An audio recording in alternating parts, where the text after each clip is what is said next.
Hi hello ವೀಕ್ಷಕರೇ, ಹೇಗಿದ್ದೀರಿ ಎಲ್ಲರೂ? ಚೆನ್ನಾಗಿದ್ದೀರಿ ಅಂತ ಅಂದ್ಕೊಳ್ತೀನಿ.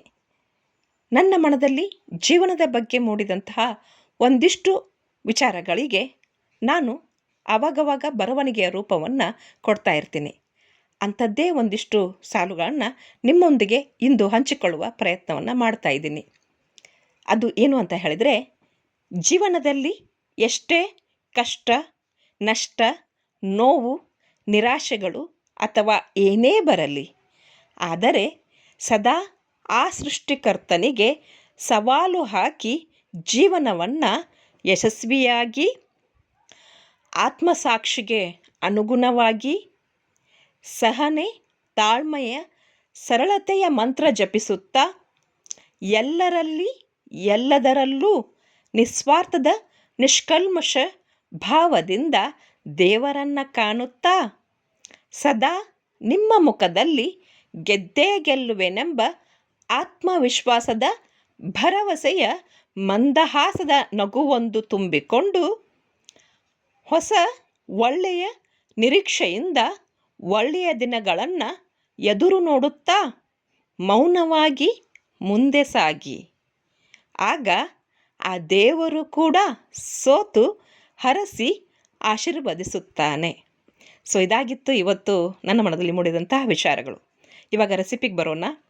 ಪೂರಿಗೆ ತುಂಬ ರುಚಿಕರವಾಗಿ ಚಟ್ನಿಯನ್ನು ಹೇಗೆ ಮಾಡೋದು, ಅದು ಇಡ್ಲಿಗೆ ಹಾಗೆ ಪೂರಿಗೆ ಕಾಂಬಿನೇಷನ್ ಆಗೋ ಹಾಗೆ ರುಚಿಕರವಾದಂಥ ಚಟ್ನಿಯನ್ನು ಮಾಡುವಂಥ ವಿಧಾನವನ್ನು ಇವತ್ತು ನಾನು ನಿಮಗೆ ಹೇಳ್ತಾ ಇದ್ದೀನಿ.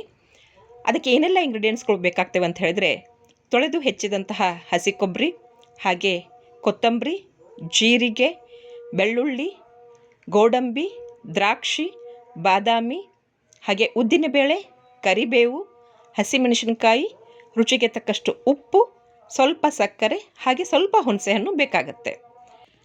ಇವಾಗ ನಾವು ಉದ್ದಿನಬೇಳೆಯನ್ನು ಸ್ವಲ್ಪ 2 ಟೀ ಸ್ಪೂನ್ ಅಥವಾ 1 ಟೀ ಸ್ಪೂನಷ್ಟು ತೆಗೆದುಕೊಳ್ಬಹುದು. ಅದನ್ನು ಚೆನ್ನಾಗಿ ಘಮ ಘಮ ಪರಿಮಳ ಬರೋವರೆಗೂ ಅದನ್ನು ಹುರಿದುಕೊಳ್ಬೇಕಾಗತ್ತೆ. ಉದ್ದಿನಬೇಳೆ ಚೆನ್ನಾಗಿ ಹುರಿದಾಗ ಮಾತ್ರ ಆ ಚಟ್ನಿ ತುಂಬ ರುಚಿಕರವಾಗಿ ಬರಲಿಕ್ಕೆ ಸಾಧ್ಯ ಆಗತ್ತೆ. ಸೊ ಘಮ ಘಮ ಪರಿಮಳ ಬರೋವರೆಗೂ ಈ ಉದ್ದಿನಬೇಳೆಯನ್ನು ಹುರಿದು ತೆಗೆದುಕೊಳ್ಬೇಕಾಗತ್ತೆ. ನಂತರ ಇದಕ್ಕೆ ಜೀರಿಗೆಯನ್ನು ಹುರಿದು ಹಾಕಿದಾಗ ಚಟ್ನಿ ಇನ್ನೂ ರುಚಿಕರವಾಗಿ ಬರಲಿಕ್ಕೆ ಸಾಧ್ಯ ಆಗುತ್ತೆ. ಹಸಿ ಜೀರಿಗೆಯನ್ನು ಹಾಕ್ಬೋದು, ಆದರೆ ನಾನು ಜೀರಿಗೆಯನ್ನು ಹುರಿದು ಕೊಬ್ಬರಿ ಚಟ್ನಿಗೆ ಕೂಡಿಸ್ಕೊಳ್ತಾ ಇದ್ದೀನಿ. ನಂತರ ಒಂದು ಮಿಕ್ಸಿ ಜಾರನ್ನು ತೆಗೆದುಕೊಂಡು ಅದಕ್ಕೆ ನಾವು ತೊಳೆದು ಹೆಚ್ಚಿ ಇಟ್ಟುಕೊಂಡಂತಹ ಹಸಿ ಕೊಬ್ಬರಿಯನ್ನು ಹಾಗೆ ಒಂದೊಂದೇ ಇಂಗ್ರೀಡಿಯೆಂಟ್ಸ್ಗಳನ್ನ ನಾವು ಮಿಕ್ಸಿ ಜಾರ್ಗೆ ಸೇರಿಸ್ತಾ ಹೋಗೋಣ. ಮೊದಲಿಗೆ ಹಸಿಮೆಣಸಿನಕಾಯಿ, ಕೊತ್ತಂಬರಿ, ಹಾಗೆ ಒಂದಿಷ್ಟು ಒಣದ್ರಾಕ್ಷಿ, ಹಾಗೆ ಬೆಳ್ಳುಳ್ಳಿ, ಕರಿಬೇವು ಮತ್ತು ಸ್ವಲ್ಪ ಒಂದು 4-5 ಬಾದಾಮಿ ಬೀಜ, ಹಾಗೆ ಹುರಿದಂತಹ ಉದ್ದಿನಬೇಳೆ ಮತ್ತು ಜೀರಿಗೆ, ಉಪ್ಪನ್ನು ಸೇರಿಸ್ಕೊಳ್ಳೋಣ. ಈ ಎಲ್ಲ ಇಂಗ್ರೀಡಿಯೆಂಟ್ಸ್ಗಳನ್ನ ಸೇರಿಸಿ ನಾವು ಇದಕ್ಕೆ ಒಂದಿಷ್ಟು ರುಚಿಕರವಾಗಿ ಬರಲಿಕ್ಕೆ ಸ್ವಲ್ಪ ಸಕ್ಕರೆಯನ್ನು ಸೇರಿಸೋಣ. ಹಾಗೆ ಚಟ್ನಿ ಇನ್ನೂ ಸ್ವಲ್ಪ ರುಚಿಕರವಾಗಿ ಬರಲಿಕ್ಕೆ ಸ್ವಲ್ಪ ಹುಣಸೆಹಣ್ಣನ್ನು ಸೇರಿಸೋಣ. ಇವಾಗ ಇದನ್ನು ಮಿಕ್ಸಿ ಮಾಡ್ಕೊಳ್ಳೋಣ. ನುಣ್ಣಗೆ ಚೆನ್ನಾಗಿ ಇದನ್ನು ಮಿಕ್ಸಿ ಮಾಡಿಕೊಂಡಾಗ ಈ ರೀತಿ ಚಟ್ನಿ ಬರುತ್ತೆ. ಈ ರೀತಿ ನೀವು ಕೂಡ ಒಂದು ಸಲ ಪ್ರಯತ್ನ ಮಾಡಿ ನೋಡಿ, ತುಂಬ ರುಚಿಕರವಾಗಿರುತ್ತೆ. ನಾನು ಕೂಡ ಇದನ್ನು ಪ್ರಯತ್ನ ಮಾಡಿದೆ.